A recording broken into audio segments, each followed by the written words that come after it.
അങ്ങനെ വീണ്ടും ഒരു രാമായണ മാസം വന്നിരിക്കുകയാണ്. രാമായണ മാസം വരുമ്പോൾ രാമനെ തെറി പറയുന്ന കുറെ പേർ, ഇത് കാലങ്ങളായി നടന്നു വരുന്ന ഒന്നാണ്. ഞാൻ സത്യം പറഞ്ഞാൽ ഇത്തരം വിമർശനങ്ങളൊക്കെ കണ്ടാലും കണ്ടില്ല എന്നങ്ങ് ഒഴിവാക്കും. പലരും ചോദിക്കും അതെന്തിനാ ഒഴിവാക്കുന്നത്. കാരണം വേറൊന്നുമല്ല, അവർ ഒന്നും നിശ്ചയിച്ചിട്ടുണ്ട്, അത് അവർക്ക് പ്രചരിപ്പിക്കണം.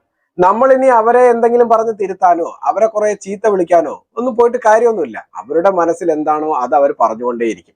പറയുന്നവൻ മറ്റൊരു മതത്തിന്റെ കീഴിൽ നിന്ന് പറയുമ്പോഴാണ് ഞാൻ അതിനെ പ്രധാനമായിട്ട് എതിർക്കുന്നത്. വേറൊന്നിനെ വളരെയധികം സ്നേഹിക്കുകയും മറ്റൊരു മതത്തിന്റെ അടിമയായി കിടക്കുകയും ആ മതത്തിലെ വിഡ്ഢിത്തരങ്ങൾ മുഴുവൻ മറച്ചു വെക്കുകയും ആ മതം ചെയ്തു കൂട്ടിയ ക്രൂരതകളും പോക്കൃതരങ്ങളും എല്ലാം തന്നെ അപ്പാടെ വിഴുങ്ങിയിട്ട് മറ്റുള്ളവനെ കുറ്റം പറയാൻ വരുന്നവരെയാണ് ഞാൻ നോക്കുന്നത്. നമുക്ക് രാമനെ ഇഷ്ടമാണെങ്കിൽ രാമായണം വായിക്കാം. രാമായണം എത്ര വായിച്ചാലും അത്രയും സന്തോഷം.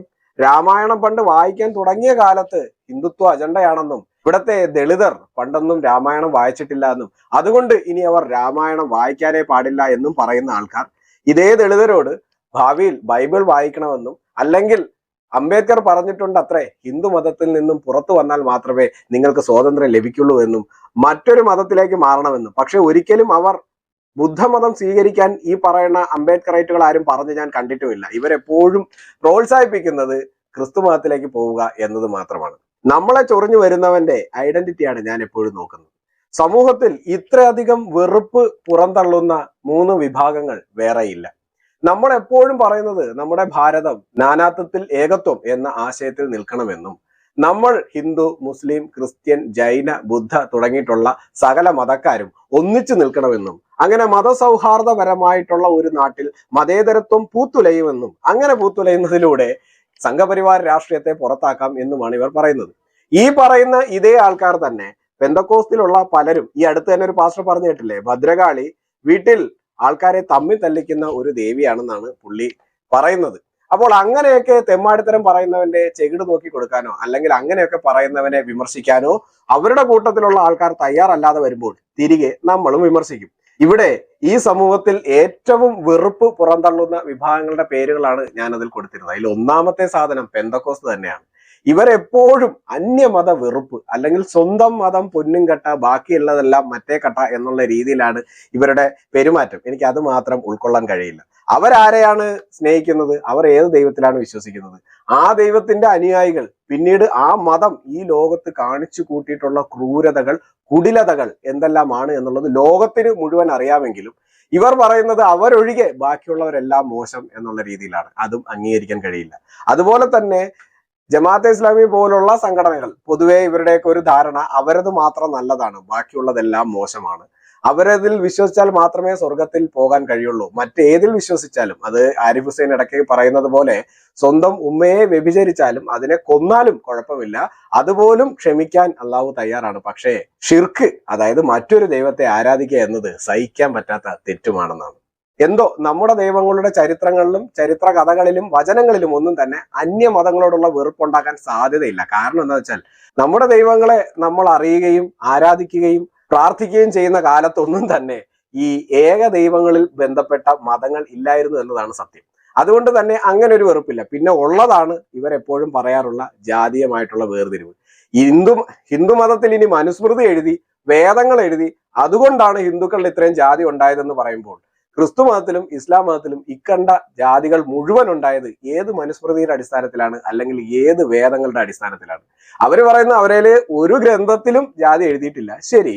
പക്ഷെ എങ്ങനെ നിങ്ങളെ ഇത്രയും ജാതികൾ ഉണ്ടായി എന്ന് ചോദിച്ചാൽ സത്യത്തിൽ അവർ പറയാതെ പറയുന്നത് എന്താണെന്ന് വെച്ചാൽ അവരുടെ പുസ്തകങ്ങളിലെ വചനങ്ങളെ നമ്പി ഒരുത്തനും ഞങ്ങൾ അടുത്തോട്ട് വരണ്ട. കാരണം പുസ്തകങ്ങളില്ലെങ്കിലും ഞങ്ങൾക്കിടയിൽ ഓർത്തഡോക്സും ക്നാനാനയും യാക്കോബയും പെന്തക്കോസ്തും സുറിയാനി ക്രിസ്ത്യാനിയും പ്രൊട്ടസ്റ്റന്റ് വിഭാഗം ഉൾപ്പെടെ ഒരു 1500 വിഭാഗം ഞങ്ങളുടെ ഇടയിലും, സുന്നി, ഷിയ, അഹമ്മദിയ, കുർദുകൾ, തങ്ങന്മാർ, ഒസാന്മാർ തുടങ്ങി എണ്ണിയാൽ ഒടുങ്ങാത്ത ജാതികൾ അവർക്കിടയിലുമുണ്ട്. അപ്പോ പുസ്തകത്തിൽ എഴുതിയാലും ഇല്ലെങ്കിലും മനുഷ്യർക്കിടയിൽ ജാതി എന്നത് കാലപ്പഴക്കത്തിൽ സംഭവിച്ചതാണ് എന്നുള്ളത് നമുക്ക് 100% പറയാം. പക്ഷേ ഒന്നൊന്നിനോടുള്ള വെറുപ്പ് കാലങ്ങളോളം വെച്ചു പുലർത്തുക എന്നത് അസഹനീയമായ ഒന്നാണ്. അതുകൊണ്ടാണ് പലപ്പോഴും എന്നോട് വന്ന് സംസാരിക്കുന്നവരായാലും ശരി, എന്നെ കുട്ടിക്കാലം തൊട്ടേ ബ്രെയിൻ വാഷ് ചെയ്ത് വന്നവരായാലും ശരി, ഇവരെല്ലാവരും പറയുന്ന ഈ സവർണ വെറുപ്പ് ഞാനങ്ങ് ഒഴിവാക്കിയത്. ഒന്നൊന്നിനെ വെറുക്കാൻ നിന്ന് കഴിഞ്ഞാൽ നമുക്ക് ജീവിതകാലം മുഴുവൻ അതുമല്ലെങ്കിൽ നമ്മുടെ പരമ്പരകളുടെ ജീവിതകാലം മുഴുവൻ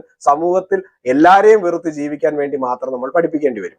ഇവിടെ ഞാൻ എസ്പെഷ്യലി എടുത്തിട്ടുള്ളത് സമൂഹത്തിന്റെ കണ്ണിൽ പൊടിയിട്ട് ഞങ്ങൾ പുണ്യാളച്ചന്മാരാണെന്നും ഞങ്ങൾ എന്തോ ഭയങ്കര സംഭവമാണെന്നും ഇവരുടെയൊക്കെ എന്താ പറയുക മനുഷ്യ സ്നേഹത്തിന്റെയും ദളിത് സ്നേഹത്തിന്റെയും മറ്റ് എന്താ പറയുക ജാതീയമായിട്ടുള്ള അതിർവരമ്പുകളെല്ലാം വിട്ട് മതത്തിന്റെയൊക്കെ അതിർവരമ്പുകളെല്ലാം വിട്ട് എല്ലാവരെയും ഉൾക്കൊള്ളാൻ ശേഷിയുള്ള ആൾക്കാരാണെന്ന് പറയുകയും അത് പറഞ്ഞ് പ്രചരിപ്പിക്കാൻ ആൾബലവും മാധ്യമ ബലവും പണവും സ്വാധീനവും ഒക്കെ ഉള്ള ആൾക്കാരെ പറ്റിയാണ് ഞാൻ ഇതിൽ പറയുന്നത്. ഞാൻ ഒരേ ഒരു എക്സാമ്പിളിലൂടെ തുടങ്ങാം. ഹോളി മെസ് എന്ന് പറഞ്ഞ ഒരു ചാനലുണ്ട്. ആ ചാനലിൽ ഒരു പെൺകുട്ടി ആ ചാനലിന്റെ ഉടമസ്ഥന് അയച്ച ഒരു ഓഡിയോ ക്ലിപ്പിൽ നമുക്ക് ആരംഭിക്കാം. ചേട്ടാ, ഞാൻ കുറച്ച് നാളായിട്ട് നിങ്ങളുടെ വീഡിയോസ് ഒക്കെ ഇങ്ങനെ കാണുന്നുണ്ടായിരുന്നു. ഈ വീഡിയോസ് ഒക്കെ കണ്ടപ്പോൾ തൊട്ട് എനിക്ക് എൻ്റെ എക്സ്പീരിയൻസും കൂടി നിങ്ങളുടെ അടുത്ത് ഷെയർ ചെയ്യണം എന്ന് തോന്നി. കാരണം ഇങ്ങനെയുള്ള ഗ്രൂപ്പുകളെ, എസ്പെഷ്യലി പെന്തക്കോസ്റ്റൽ പ്രൊട്ടസ്റ്റന്റ് ഗ്രൂപ്പുകളെ സൊസൈറ്റിയുടെ മുന്നിൽ നമ്മൾ കുറേയും കൂടെ എക്സ്പോസ് ചെയ്യാനുണ്ട്. കാരണം ഇതിനകത്തൊക്കെ നടക്കുന്ന കാര്യങ്ങൾ പലർക്കും അറിയില്ല. ഞാൻ ആക്ച്വലി ജനിച്ചതും വളർന്നതും ഒരു പ്രൊട്ടസ്റ്റന്റ് ഫാമിലിയിലാണ്. എന്ന് വെച്ചാൽ പ്രൊട്ടസ്റ്റന്റ് അറിയാമല്ലോ, ഓൾമോസ്റ്റ് സിമിലർ ടു പെന്തക്കോസ്റ്റ്, പക്ഷെ ഓർണമെന്റ്സ് ഒക്കെ യൂസ് ചെയ്യുന്ന ഒരു വിഭാഗം ആൾക്കാരാണ്. അപ്പോൾ എൻ്റെ പപ്പയുടെയും മമ്മിയുടെയും ഫുൾ ഫാമിലി എല്ലാവരും സീറോ മലബാർ ചർച്ച് മെമ്പേഴ്സാണ്. ഞാനും എൻ്റെ പപ്പയും അമ്മയും അനിയനും ഉള്ള ഫാമിലി മാത്രമേ ഉള്ളൂ ഈ ചർച്ചിലെ മെമ്പേഴ്സ്. എൻ്റെ ചൈൽഡ്ഹുഡിൽ എനിക്ക് ഏറ്റവും കൂടുതൽ ട്രോമ തന്നത് ഈ ചർച്ചിലെ മെമ്പറാണ് എന്നുള്ള ഒരു കാര്യമാണ്. എൻ്റെ ചൈൽഡ്ഹുഡിലെ ഏറ്റവും വലിയ ട്രോമ. ഒരു നോർമൽ കൊച്ചായിട്ട് ജീവിക്കാൻ എനിക്ക് പറ്റിയിട്ടില്ല. എന്താ പറയുക, ഭയങ്കര മച്ചുവേർഡ് ആവേണ്ടി വന്നു പെട്ടെന്ന് തന്നെ. എല്ലാ കാര്യങ്ങളും നോക്കിക്കാണുന്ന രീതി, അതുപോലെ തന്നെ ഒരു കാര്യത്തിനും ഫ്രീഡം ഇല്ല. അത് ചെയ്യാൻ പാടില്ല, ഇത് ചെയ്യാൻ പാടില്ല, സിനിമ കാണാൻ പാടില്ല, സ്പോർട്സിന് കൂടാൻ പാടില്ല, ആർട്സിന് കൂടാൻ പാടില്ല, അവരോട് മിണ്ടാൻ പാടില്ല, ഇവരോട് മിണ്ടാൻ പാടില്ല, അവർ നടക്കുന്ന പോലെ നടക്കാൻ പാടില്ല, മറ്റുള്ളവർ ചെയ്യുന്ന പോലെ ചെയ്യാൻ പാടില്ല. എനിക്കിഷ്ടമുള്ള ഒരു കാര്യങ്ങളും ചെയ്യാൻ സമ്മതിച്ചിട്ടില്ല. ഞാൻ എൻ്റെ ഏറ്റവും വേസ്റ്റ് ആയിട്ടുള്ള ഒരു ട്രോമ എൻ്റെ എക്സ്പീരിയൻസ് ഞാൻ പറയും. ഒരു ക്രിസ്മസ് ട്രീ, കുറച്ച് ഡെക്കറേഷൻസ്, ഒരു സ്റ്റാർ.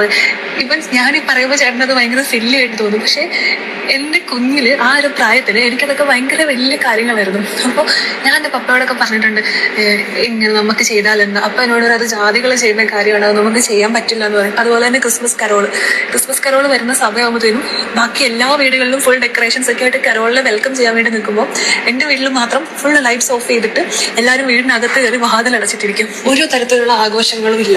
ഞാൻ എൻ്റെ ഫ്രണ്ട്സൊക്കെ ഇങ്ങനെ വന്ന് അവരുടെ പല പല സെലിബ്രേഷൻസിൻ്റെ കാര്യങ്ങളൊക്കെ ഭയങ്കര എക്സൈറ്റഡ് ആയിട്ട് പറയുമ്പോഴും എനിക്ക് മാത്രം ഒന്നുമില്ലായിരുന്നു. പിന്നെ അതിൻ്റെ ഒരു ആഫ്റ്റർ എഫക്റ്റ് എനിക്ക് എന്താ വന്നതെന്ന് വെച്ചാൽ, ഇപ്പം ഞാൻ ഓക്കെയാണ്. ഇപ്പം ഞാൻ ആ ലൂപ്പിൽ നിന്നൊക്കെ പുറത്തു വന്നു, ആ ഒരു ടോക്സിക് ഗ്രൂപ്പിൽ നിന്നൊക്കെ ഞാൻ പുറത്തു വന്നു.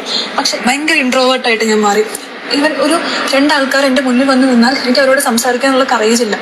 സോഷ്യൽ സ്കിൽ എന്ന് പറയുന്ന ഒരു സാധനമില്ല. കാരണം എന്താ, ചർച്ചിലുള്ള മെമ്പേഴ്സിനോടല്ലാതെ ബാക്കി ആരോടും നമുക്കൊന്ന് സംസാരിക്കാനോ ഇടപെടാനോ സമ്മതിക്കില്ലായിരുന്നു. അവർക്ക് ഒരു തരത്തിലുള്ള എക്സ്പോഷറും കിട്ടുന്നില്ല. സ്പോർട്സിൽ, ആർട്സിൽ, ഈവൻ ഒരു ഫിലിം പോലും ഞാൻ എൻ്റെ ചെറുപ്പത്തിലൊന്നും കണ്ടിട്ടില്ല. ഒരു പാട്ട് കേൾക്കാൻ സമ്മതിക്കില്ലായിരുന്നു. അറിയാം, ഒരുപാട് പിള്ളേരെ, അവർക്ക് ഇതിനൊക്കെ ആഗ്രഹമുണ്ട്. എൻ്റെ കൂടെ ഉണ്ടായിരുന്ന, എൻ്റെ ചർച്ചിലുണ്ടായിരുന്ന എൻ്റെ ഫ്രണ്ട്സൊക്കെ പറയും, അവർക്കെല്ലാം ഇതിന് ആഗ്രഹമുണ്ട്. ഇഷ്ടമുള്ള പോലെ ഡ്രസ്സ് ഇടാനും, ഇഷ്ടമുള്ള പോലെ ജീവിക്കാനും എല്ലാവർക്കും ആഗ്രഹമുണ്ട്. പക്ഷെ ഇതിനൊന്നും ഒരു എക്സ്പോഷറും കിട്ടുന്നുമില്ല. അതൊക്കെ വലിയ പാപമാണെന്ന് പറയുന്നത്. വലിയ തെറ്റാണ്.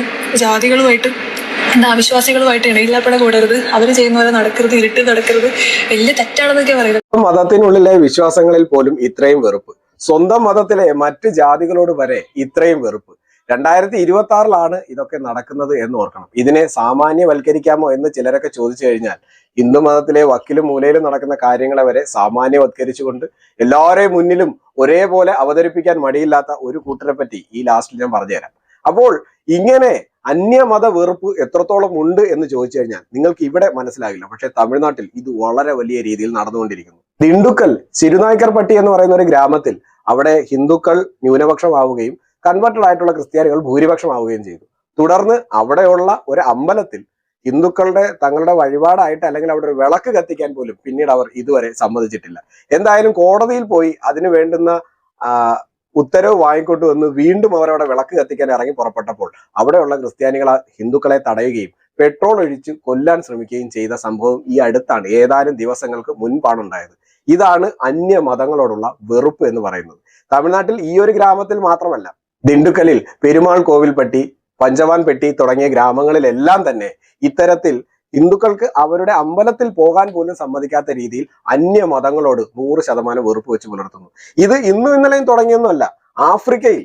മനോഹരമായ ബൈബിളിലെ വചനങ്ങൾ ഓതിക്കൊണ്ട് എത്തിയപ്പോൾ ആഫ്രിക്കയിലുള്ള ജനങ്ങളെല്ലാം വിചാരിച്ചു, ഓ, ഞങ്ങളെക്കാൾ വലിയ സംഭവങ്ങളാണ് ഈ വരുന്നത്, എന്തോ വലിയ പുണ്യാത്മാവിന്റെ വചനങ്ങളാണ് നമ്മൾ കേൾക്കുന്നത്, ഈ വചനങ്ങളിലൂടെ നമ്മൾ രക്ഷപ്പെടുമെന്ന് അവർ കരുതി. സത്യത്തിൽ ഈ വചനങ്ങൾ ആളെ പറ്റിക്കാനായിട്ട് എഴുതി വെച്ചിരിക്കുന്നതാണ് എന്ന് ഏകദേശം ഒരു 500-600 വർഷത്തോളമുള്ള ആഫ്രിക്കക്കാരുടെ അനുഭവത്തിൽ നിന്ന് തന്നെ അവർ പഠിച്ചു. അടിമകളാക്കപ്പെട്ടു. ഇതേ വചനങ്ങളുമായി എത്തിയവർ കളം വിട്ടു. വചനങ്ങൾക്ക് പിന്നാലെ വചനങ്ങളുമായി വന്നവർ കണ്ടെത്തി കൊടുത്തിട്ടുള്ള ധാതുക്കളെയും കൊണ്ട് അവർ സ്ഥലം വിട്ടു. സ്ഥലം വിട്ടത് മാത്രമല്ല, ആഫ്രിക്കക്കാരുടെ കൈകളിൽ ഇതേ ക്രിസ്തുവിന്റെ പാരമ്പര്യം പേറുന്ന അനുയായികളെല്ലാരും ചങ്ങലയിട്ടു. അങ്ങനെ ക്രിസ്തുവിന്റെ നാട്ടിൽ നിന്നും ക്രിസ്തു മതം സ്വീകരിച്ചെത്തിയ ആൾക്കാർ ഇവിടെ വന്ന് ആഫ്രിക്കക്കാരെ അടിമകളാക്കി. 1-2 400 വർഷം കൊണ്ട് അവർ അടിമകളാക്കി ആഫ്രിക്കയിൽ നിന്നും കടത്തിയത് കോടാനുകോടി പേരെയാണ്. ഏകദേശം 1 കോടിക്ക് മുകളിലുള്ള ആഫ്രിക്കക്കാർ ഈ അടിമ കച്ചവടത്തിനിടയിൽ തന്നെ കൊല ചെയ്യപ്പെട്ടു. ഇപ്പോൾ ആഫ്രിക്കയിൽ വലിയൊരു വിപ്ലവം നടക്കുന്നു. തങ്ങളെ അടിമകളാക്കിയ, തങ്ങളുടെ ധാതുക്കൾ മുഴുവൻ യൂറോപ്യൻസിന് എടുത്തുകൊടുത്ത മിഷണറിമാർക്കെതിരെ. നിങ്ങൾക്ക് ഈ മിഷണറിമാരും അതുപോലെ ഈ യൂറോപ്യൻ ഭരണകൂടം എങ്ങനെയാണ് പ്രവർത്തിക്കുന്നത് എന്ന് മനസ്സിലാകണമെങ്കിൽ പിതാമഹൻ എന്ന വിക്രം സിനിമയില്ലേ, അതിന്റെ ഡയറക്ടറായിട്ടുള്ള ബാല എടുത്ത മറ്റൊരു സിനിമയുണ്ട്. അഥർവയാണ് അതിൽ നായകനായിട്ട് അഭിനയിച്ചിരിക്കുന്നത്. വേദികയാണ് ചിത്രത്തിൽ നായിക. ആ പടത്തിന്റെ പേര് പരദേശി എന്നാണ്. എങ്ങനെയാണ് ഇതിന് തമ്മിൽ ഇടകലർന്ന് പ്രവർത്തിക്കുന്നതെന്നും മനുഷ്യരെ ദരിദ്രരാക്കി അവരെ കഷ്ടപ്പാടിന്റെ അങ്ങേ തലയിലേക്ക് തള്ളിവിട്ടിട്ട് പിന്നെ അവിടെ വന്ന് മിഷണറിമാരുടെ ഒരു മതപരിവർത്തന പ്രവർത്തനമുണ്ട്. അതിന് നമ്മുടെ നാട്ടിൽ തന്നെ മ്ലേച്ഛന്മാരായിട്ടുള്ള, അല്ലെങ്കിൽ സ്വന്തം സമൂഹത്തിൽ തന്നെ നമ്മുടെ പരമ്പരയെ തന്നെ ഇല്ലാതാക്കാനുണ്ടായിട്ടുള്ള യാതൊരു ആത്മബോധമോ ആത്മാഭിമാനമോ ഇല്ലാത്ത ഒരു കൂട്ടം ആൾക്കാർ ഈ പറയുന്ന വിദേശ മിഷണറി സംഘത്തോടൊപ്പം ചേർന്ന് സ്വന്തം ജനതയുടെ പാരമ്പര്യത്തെ അപ്പാടെ ഇല്ലാതാക്കാനായിട്ട് ശ്രമിക്കുന്ന ഒരു വലിയ ശ്രമം നിങ്ങൾക്ക് ആ ചിത്രത്തിൽ കണ്ടാൽ മനസ്സിലാവും. ഇങ്ങനെയാണ് ഈ മിഷണറികളും യൂറോപ്യൻ ഭരണകൂടവും ലോകം മുഴുവൻ നടത്തിയിട്ടുള്ള മതപരിവർത്തനം. ഏറ്റവും വലിയ വെറുപ്പ് അന്യമത വെറുപ്പ്. തങ്ങളുടെ ദൈവത്തിൽ വിശ്വസിക്കാത്തവൻ കൊല ചെയ്യപ്പെടേണ്ടവനാണെന്നും അവൻ നരകത്തിൽ പോകേണ്ടവനാണെന്നും മാത്രമല്ല തങ്ങളുടെ കൈകൊണ്ട് കൊല ചെയ്യപ്പെട്ടാൽ മാത്രമേ അവന് സ്വർഗം ലഭിക്കുള്ളൂ എന്നൊക്കെയുള്ള മൂഢവിശ്വാസങ്ങളിൽ ഊന്നി ജീവിക്കുന്ന യൂറോപ്യൻ ക്രിസ്തുമതത്തിന്റെ അനുയായികൾ ആഫ്രിക്കയിൽ ചെയ്തു കൂട്ടിയ ക്രൂരത ഇന്ത്യയിലും അതേ ക്രൂരത അവർ ആവർത്തിക്കാൻ വന്നതാണ്. പക്ഷെ ഇവിടെ അധികായന്മാരായ രാജാക്കന്മാർ ഉള്ള സ്ഥലത്ത് വലിയ യുദ്ധങ്ങളിലൂടെ മാത്രമേ തങ്ങൾക്ക് കീഴ്പ്പെടുത്താൻ കഴിയുള്ളൂ എന്നതും തുടർന്ന് നമ്മുടെ സാംസ്കാരിക അടിത്തറയെ കൂടി കണ്ടപ്പോഴാണ് ഇവർക്ക് മനസ്സിലായത് ഇത് അത്ര പെട്ടെന്ന് സാധിക്കില്ല. അപ്പോഴും ഇവിടെ ഉള്ളവന്മാർക്ക് പണ്ട് നമ്മളെ അടിമകളാക്കി ആഫ്രിക്കക്കാരുടെ കയ്യിൽ ചങ്ങലക്കിട്ട അവരെ മനുഷ്യരായി പോലും കാണാതെ ഹ്യൂമൻ സൂകൾ ഉണ്ടാക്കി യൂറോപ്പിൽ കൊണ്ടുപോയി ആഫ്രിക്കക്കാരുടെ വിവിധ ഗോത്രവർഗങ്ങളെ കൂടിനുള്ളിലിട്ട് മൃഗങ്ങളെ പോലെ കുരങ്ങിനെ പോലെ കൂടിനുള്ളിലിട്ട് അവിടെ വരുന്ന വിസിറ്റേഴ്സിന് കാണാൻ കാഴ്ച വസ്തുക്കളായിട്ട് നിരത്തിയവൻ പറയുകയാണ് മനുഷ്യത്വത്തെ പറ്റി. ഈ ചെറ്റകൾ നമ്മളെ മനുഷ്യത്വം പഠിപ്പിച്ചു എന്നും ഇവരാണ് നമുക്കെല്ലാം ഉണ്ടാക്കി തന്നു എന്ന് പറഞ്ഞാൽ അത് വിശ്വസിക്കാൻ ഇത്തിരി പ്രയാസമുണ്ട്. കാര്യം ഈ കാലഘട്ടത്തിലും ഈ 250 വർഷം അവർ ഈ രാജ്യത്ത് നടന്നിട്ട് അവർ ആകപ്പാടെ 2-3% മാത്രമാണ് മതപരിവർത്തനത്തിന് സാധിച്ചത്. അതിന്റെ അർത്ഥം തന്നെ നമ്മുടെ നാട്ടിലെ സ്ത്രീകൾ, അവരെ ഞാൻ സല്യൂട്ട് ചെയ്യുന്നു. സ്വന്തം കുടുംബത്തിൽ അവരവരുടെ മക്കളെ നമ്മുടെ തന്നെ ധർമ്മം പഠിപ്പിച്ചത് കൊണ്ടാണ്. ഞങ്ങളുടെയൊക്കെ പൂർവികരെ ഞാൻ നമിക്കുന്നു. കാര്യം ഇവരൊക്കെ പറയുന്നത് പോലെ പണ്ട് എത്തോരം ജാതി അധിക്ഷേപങ്ങൾ നടന്നിട്ടുണ്ടോ, ജാതീയപരമായിട്ടുള്ള അകറ്റി നിർത്തലുകൾ നടന്നിട്ടുണ്ടോ ഒക്കെ ഉണ്ടെങ്കിലും നമുക്ക് നമ്മുടേതായിട്ടുള്ള വെച്ചാരാധനകൾ, കാവുകൾ, തറകൾ, തിറകൾ, തെയ്യങ്ങൾ എല്ലാം ഉണ്ടായിരുന്നിട്ടും അതിനെയെല്ലാം കളഞ്ഞ് മറ്റൊരു മതത്തിന്റെ അടിമയാകാൻ നിൽക്കാതെ സധൈര്യം അതിനെയെല്ലാം സംരക്ഷിച്ച് നമ്മുടെ കൈകളിലേക്ക് കൊണ്ടുതന്ന് നമ്മുടെ പൂർവികരോട് നമ്മൾ എന്നും കടപ്പെട്ടവരായിരിക്കണം. ഇതൊക്കെ കൊണ്ടാണ് പൊയ്കയിൽ അപ്പച്ചൻ ക്രിസ്തുമതം സ്വീകരിക്കുകയും ഒടുക്കം യുവന്മാരുടെ ജാതിയുടെ വെറി കണ്ടുകൊണ്ട് അന്യമത വെറുപ്പ് കണ്ടുകൊണ്ട് ഹിന്ദുവിനെ കൊണ്ടല്ല നിന്നെ കൊണ്ടും പോലും ഇവിടെ ജാതി നശിപ്പിക്കാൻ കഴിയില്ല എന്ന് പറഞ്ഞ് വാകത്താനത്ത് വെച്ച് ബൈബിൾ കത്തിച്ച് പ്രതിഷേധിച്ചത്. PSC ഉത്തരവാട് വാകത്താനം പല സ്ഥലങ്ങളും പറയുന്നുണ്ട്. എന്നാലും വാകത്താനം നമുക്ക് എടുക്കാം. അവിടെ വെച്ച് ബൈബിൾ വരെ കത്തിച്ച നമ്മുടെ നവോത്ഥാന നായകനാണ് കുമാരഗുരുദേവൻ അഥവാ പൊയ്കയിൽ അപ്പച്ചൻ എന്ന് വിളിക്കുന്ന ശ്രീ പൊയ്കയിൽ യോഹന്നാൻ. ഇതൊക്കെ ഇവന്മാരുടെ ഈ വെറുപ്പിന്റെ അടയാളങ്ങളാണ്. ശ്രീമാൻ ആരിഫ് ഹുസൈന്റെ ഫോണിലേക്ക് വിളിച്ച, കോയ കോളിംഗിലേക്ക് വിളിച്ച ഹിന്ദു മതത്തിൽ നിന്നും ഇസ്ലാം മതത്തിലേക്ക് സമത്വവും സമാധാനവും സാഹോദര്യവും തേടിപ്പോയ ഒരു ഹിന്ദു സഹോദരിയുടെ കഥന കഥ. ഇപ്പൊ എന്നിട്ട് എന്താണ് അവസ്ഥ, പറഞ്ഞോളൂ. ഇത്രയും മ്ലേച്ഛമായിട്ടാണ് ഇവരെയൊക്കെ കാണുന്നത് എന്നൊക്കെ കേൾക്കുമ്പോഴേ അതിങ്ങനെ അറിയുമ്പോ നമുക്ക് വല്ലാത്ത പ്രയാസം. മുസ്ലിങ്ങളായിട്ടുള്ള വ്യക്തികൾ ഫുള്ള് വെറുതെ എടുത്ത് നരകത്തിക്ക് ഇടാനുള്ള ആളുകളാണ് എന്നുള്ളൊരു വിശ്വാസം. അവരിനിപ്പോ എന്ത് നന്മ ചെയ്താലും തിന്മ ചെയ്താലും ഒക്കെ നരകത്തിക്ക് പോകാനുള്ളവരാണ്. അതായത് അവിടെ ചെന്ന് കയറിയപ്പോഴാണ് എനിക്ക് മനസ്സിലാകുന്നത് ഹിന്ദുക്കളെ എന്ന് വെച്ച് കഴിഞ്ഞാൽ അവർക്ക് ഭയങ്കരമായിട്ട് അവര് അവര് എങ്ങനെയാണ് ഇവരെ വിചാരിച്ചു വെക്കണമെന്ന് അറിയുമ്പോ എന്നൊക്കെ അങ്ങനെയായിരുന്നു. അതായത് ഞാൻ ഉണ്ടാക്കിയ ഭക്ഷണം എന്റെ അമ്മായിമ്മ കഴിക്കില്ല, ഞാന് ഭക്ഷണം ഉണ്ടാക്കി വൃത്തിയില്ല, അതുപോലെ ഞാൻ ഹിന്ദുക്കൾ ഫുള്ള് കൂടോത്രത്തിന്റെ ആളുകളാണ്, എന്നെ അങ്ങനെയായിരുന്നു കണ്ടിരുന്നത്. പിന്നെ ഒരു പൊട്ട് തൊട്ടൊരു സ്ത്രീ ഉള്ള സ്ഥലത്ത് നിന്ന് എന്റെ അമ്മായിമ്മ ഭക്ഷണം കഴിക്കില്ലായിരുന്നു. അവർ അത്ര ഇതായിട്ടാണ് മറ്റുള്ള മതസ്ഥരെ കാണുന്നത്. ഇപ്പോഴും അങ്ങനെ തന്നെയാ. മുസ്ലിങ്ങളെ സംബന്ധിച്ചിടത്തോളം ഒരു ധാരണയുണ്ട്, അവരുടെ എന്തോ ഒരു മുന്തിയ ഒരു മതമാണ്, അവരുടെ ബാക്കിയുള്ളതൊക്കെ വളരെ മോശം, ഞങ്ങൾ മാത്രമാണ് ഏറ്റവും നല്ല. മോശമാണ്. അത് എന്റെ അച്ഛൻ മരിച്ചു. എന്റെ അച്ഛൻ എന്ന് വെച്ച് കഴിഞ്ഞാല് പിന്നെ എന്നെ ഇന്ന് വരെ അതേ മറ്റു മതം അത് മതം ഇത് ഇങ്ങനെയൊന്നും പറഞ്ഞു പഠിപ്പിച്ചിട്ടില്ല. എല്ലാവരും ഇതുപോലെ മനുഷ്യരാണ് എന്നുള്ള രീതിയിലാണ് എന്നെയൊക്കെ വളർത്തിക്കൊണ്ട് വന്നത്. അപ്പോ എന്റെ അച്ഛൻ മരിച്ചു കഴിഞ്ഞപ്പോ നല്ലൊരു മനുഷ്യനായിരുന്നു. അപ്പൊ മരിച്ചു കഴിഞ്ഞപ്പോ ഞാനിങ്ങനെ നമുക്കടുപ്പുള്ള എന്നെ ഇവർ ചേർത്ത് പിടിക്കുന്നുണ്ടില്ല എന്ന് ഞാൻ പറയുന്നില്ല. അപ്പൊ അവരിൽ ഒരാളോട് ഞാനിങ്ങനെ സംസാരിച്ചു, ഇങ്ങനെ എന്റെ അച്ഛൻ മരിച്ചിട്ടുണ്ട്, അപ്പൊ എന്റെ അച്ഛന് വേണ്ടി ദുആ ചെയ്യണം കേട്ടോ എന്ന് പറഞ്ഞപ്പോ ആ ആൾ എന്നോട് പറഞ്ഞ മറുപടി അതായത് അച്ഛൻ നല്ല വ്യക്തി ആയിരിക്കാം, പക്ഷെ എന്തായാലും പോകില്ല, നരകത്തിക്ക് തന്നെ ആയിരിക്കും. അത് പടച്ചവന്റെ അടുത്താണ്, നമുക്കിപ്പോ ഒന്നും ചെയ്യാനൊന്നും പറ്റൂല. അതെ, ഇങ്ങനെയൊക്കെ പഠിപ്പിച്ചിട്ടാണ് ചെറിയ കുഞ്ഞുങ്ങളെ പോലും അവരെന്ത് ചെയ്യുന്നത് പുറത്തോടെ ഈ പൊതു സമൂഹത്തേക്ക് വിടുന്നത്. ഈ കുട്ടികളൊക്കെ മറ്റുള്ള ഇപ്പൊ നീ ഹിന്ദു ആണോ നീ മുസ്ലിമാണോ ഇങ്ങനെ ചോദിക്കുവര്. ഈ കുട്ടിയുടെ സ്കൂളിൽ നിന്ന് മറ്റു കുട്ടികൾ പറഞ്ഞു കൊടുക്കുന്നത് ഇപ്പൊ ഒരു ഹിന്ദു കുട്ടീനെ കണ്ട അവനോട് കൂട്ടുകൂടരുത് എന്നൊക്കെയാണ് പറഞ്ഞു കൊടുക്കുന്നത്. കേട്ടല്ലോ. അപ്പൊ ഇവരെ പറ്റി ഞാൻ കൂടുതലൊന്നും പറയുന്നല്ലോ. ഇവിടെയുള്ള പല ഉസ്താദന്മാരും പറയുന്നത് അങ്ങനെ തന്നെയാണ്. എന്താണ്, ജൂതനെയും ക്രിസ്ത്യാനിയെയും ഒരിക്കലും നിങ്ങൾ ഉറ്റമിത്രങ്ങളാക്കരുത് എന്ന് നബി പറഞ്ഞിട്ടുണ്ടെന്നോ ആരൊക്കെയോ പറഞ്ഞിട്ടുണ്ടെന്നൊക്കെ പറയുന്നു. പിന്നെ നബി പറഞ്ഞിട്ടുണ്ടെന്ന് പറഞ്ഞ് ജൂതന്മാരെ വെറുതെ വിടരുതെന്ന് പറഞ്ഞിട്ടുണ്ട്. അങ്ങനെ അപരമത വിദ്വേഷം ഈ ലോകത്തിൽ അഫ്ഗാനിസ്ഥാൻ പാകിസ്ഥാനിലുള്ളവരെ തല്ലിക്കൊന്നാലും പാകിസ്ഥാനിലുള്ള ഉന്നത കുലജാതരായിട്ടുള്ള മുസ്ലിങ്ങൾ അവിടുത്തെ താഴ്ന്ന ജാതിയിൽപ്പെട്ട അഹമ്മദിയ മുസ്ലിങ്ങളെ തല്ലിക്കൊന്നാലും ഇനി ബൊക്കോഹറാം തീവ്രവാദികൾ നൈജീരിയയിലും സുഡാനിലും അവിടെയുള്ള ക്രിസ്ത്യാനികളെ തല്ലിക്കൊന്നാലും ഒന്നും ഇവർക്ക് ആർക്കും ഒരു പ്രശ്നമല്ല. പക്ഷേ ഇവരുടെ ഒരു കുണഞ്ഞ രാജ്യമുണ്ട് പലസ്തീൻ, അതിന് മാത്രം എന്തെങ്കിലും പറ്റിയാൽ, അവിടെ ഉള്ളവർക്ക് മാത്രം എന്തെങ്കിലും പറ്റിയാൽ മാത്രം മനുഷ്യത്വം ഉണരുന്നു. അത് മനുഷ്യത്വമല്ല, മതവിഷമാണ്. മതം തലയിലുള്ളത് കൊണ്ട് മാത്രം. അതുകൊണ്ടാണ് ഇവർ ഗുജറാത്ത് വർഗീയലാപത്തെ കുറിച്ച് ഇപ്പോഴും സംസാരിക്കുമ്പോൾ കാശ്മീരിൽ ഹിന്ദു പണ്ഡിറ്റുകൾ നേരിട്ട ക്രൂരതകളെ പറ്റി ഇവർ മിണ്ടാത്തത്. രാജ്യത്തിൽ എത്രയോ കലാപങ്ങൾ നടന്നു. 1921 വർഗീയ കലാപം നടത്തിയതും ഒന്നും RSSനോടുള്ള ദേഷ്യമോ സംഘപരിവാറിനോടുള്ള ദേഷ്യമോ ഒന്നുമല്ല, അപരമത വിദ്വേഷം.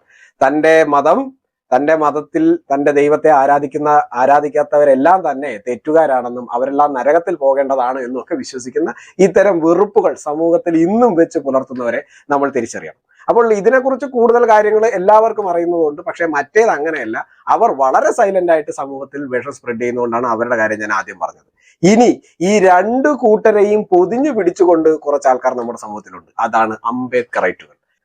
ഇവർ പൊതുവെ പറയുന്നത് അംബേദ്കറിനെ പറ്റി ഞങ്ങൾക്ക് നന്നായിട്ട് അറിയാം, അംബേദ്കർ എന്ന് പറഞ്ഞ വലിയ സംഭവമാണ്, അംബേദ്കറിന്റെ രചനകൾ നമുക്കറിയാം, അംബേദ്കറുടെ എല്ലാ രചനകളും വായിച്ചിട്ടുണ്ട് എന്നൊക്കെ ഇവർ പറയുമെങ്കിലും ഇവർ വായിച്ചിട്ടുണ്ട് കേട്ടോ, ഇല്ലാതൊന്നും ഞാൻ പറയുന്നില്ല. അങ്ങനെ പൂർണ്ണമായും വായിച്ചിട്ടുള്ളത് കൊണ്ട് അതിൽ അപകടകരമായിട്ടുള്ള എല്ലാ കാര്യങ്ങളും സമൂഹത്തിന് മുന്നിൽ മറച്ചു വെക്കാൻ ഇവർക്ക് സാധിച്ചിട്ടുണ്ട്. ഈ കഴിഞ്ഞ ഹോർത്തൂസിൽ അതങ്ങ് പാളിപ്പോയി. അംബേദ്കർ പറഞ്ഞ പല കാര്യങ്ങളും ശ്രീജിത്ത് പണിക്കർ വിളിച്ചു പറഞ്ഞപ്പോൾ എൻ്റെ അംബേദ്കറെ താൻ വല്ലാത്ത ചതിയാണല്ലോ ചെയ്തത് എന്ന് എനിക്ക് തോന്നുന്നു അവരുടെ ഉള്ളിൽ അപ്പോൾ ഓടിക്കാണും. അംബേദ്കറൈറ്റുകളുടെ മുഖത്ത് രക്തമില്ലാതെ വിളറി വെളുത്തിരിക്കുന്ന അംബേദ്കറൈറ്റുകളെയാണ് നമ്മളന്ന് കണ്ടത്.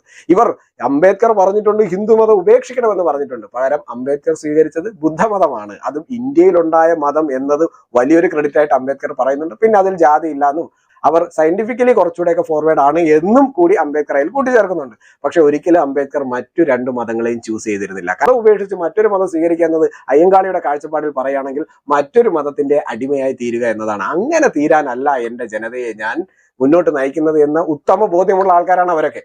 അങ്ങനെ ഇവരിത് പറയുകയും പിന്നീട് ഉടനെ തന്നെ നമ്മുടെ ശ്രീമാൻ ശ്യാംകുമാർ സാർ, അപ്പോ ഈ ശ്യാംകുമാർ മറ്റൊരു ചാനലിൽ ഉടനെ തന്നെ ഒരു ഇന്റർവ്യൂ തരപ്പെടുത്തി എങ്ങനെയെങ്കിലും ഇന്റർവ്യൂ കൊടുത്തു.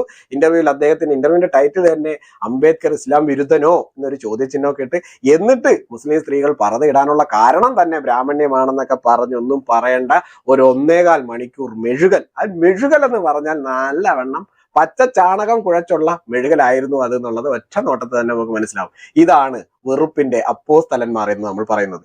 ഇവർ എപ്പോഴും, നിങ്ങൾ അംബേദ്കറൈറ്റുകൾ എപ്പോഴും സംഘപരിവാർ രാഷ്ട്രീയത്തിന് എതിരാണ് എന്ന് നിങ്ങൾ പറയുന്നുണ്ടല്ലോ. ഇവർക്ക് ഇഷ്ടപ്പെട്ട വേറൊരു സംഘടനയുണ്ട്, BSP, ബഹുജൻ സമാജ്വാദി പാർട്ടി. ഉത്തർപ്രദേശിലെ ദളിതരെ കയ്യിൽ കിട്ടി അവർ ചാണകം മുക്കിയ ചൂലിനടിക്കും.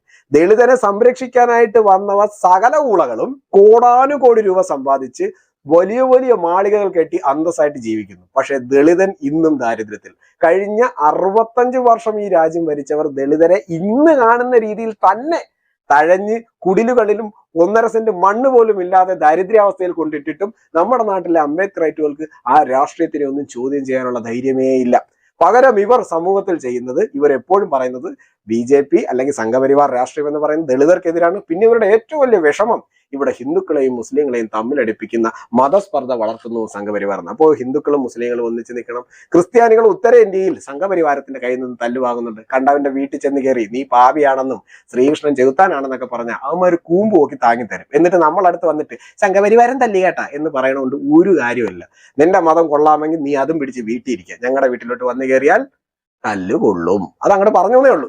അപ്പോ ഇതൊക്കെ ചെയ്തും തെമ്മാടിത്തരം കാണിച്ച് അടി കിട്ടിയതിനൊക്കെ നമ്മളടുത്ത് വന്നിട്ട് സംഘപരിവാരം, വെറുപ്പിന്റെ രാഷ്ട്രീയം.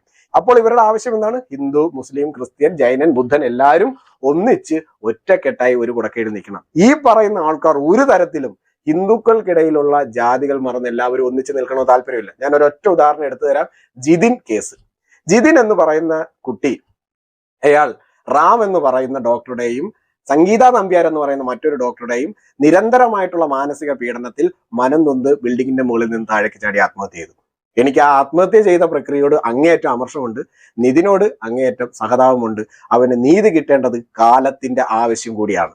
പക്ഷേ ഇവർ അത് വെച്ച് മുതലാക്കുന്നത് ഹിന്ദു മതത്തിലെ ജാതീയത. ഉടനെ ഇവർ 18-ാം നൂറ്റാണ്ട്, 17-ാം നൂറ്റാണ്ട്, 16-ാം നൂറ്റാണ്ട്, പിന്നെ ഹിന്ദു മതത്തിലെ ഗ്രന്ഥങ്ങൾ ഇതെല്ലാം എടുത്തു വെച്ചുകൊണ്ട് ടോട്ടലി ഒരു വെറുപ്പ് upper class and lower class എന്ന രീതിയിൽ ഉണ്ടാക്കുക എന്നല്ലാതെ നിങ്ങൾ ആരെങ്കിലും ശ്രദ്ധിച്ചോ? ഈ ഡോക്ടർ നമ്പ്യാർ അങ്ങേരേതോ ഈഴവനോ ഏതോ എന്താ പറയുക ബാക്ക്വേർഡ് OBC കാരനാണ്. എന്നാൽ അത് പോട്ടെ, അത് നമ്മുടെ വിഷയമല്ല. പിന്നെ മറ്റേ സംഗീത നമ്പ്യാർ, ഇവരെ രണ്ടുപേരെ പറ്റി ആ ക്ലാസ്സിലുള്ള ഉന്നത കുലജാതരായിട്ടുള്ള ഏതെങ്കിലും വിദ്യാർത്ഥികൾ നല്ലത് പറഞ്ഞു?